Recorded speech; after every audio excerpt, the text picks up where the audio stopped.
ரவுடிகளுக்கு அவர்கள் மொழியில் பாடம் கற்பிக்கப்படும் என்பதன் அர்த்தம் குறித்து நேரில் ஆஜராகி விளக்கமளிக்குமாறு சென்னை மாநகர காவல் ஆணையருக்கு மாநில மனித உரிமைகள் ஆணையம் உத்தரவிட்டுள்ளது.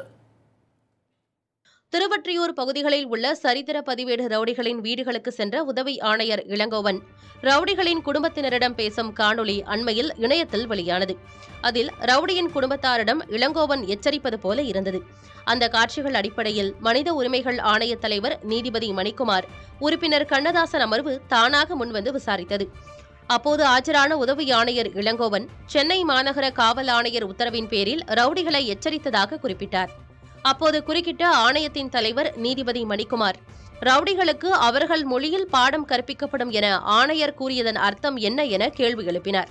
தெரியாது என உதவி ஆணையர் பதில் அளித்ததை தொடர்ந்து சென்னை மாநகர காவல் ஆணையர் அருண் வரும் 14ஆம் தேதி நேரில் ஆஜராகி விளக்கமளிக்க உத்தரவிட்டார்.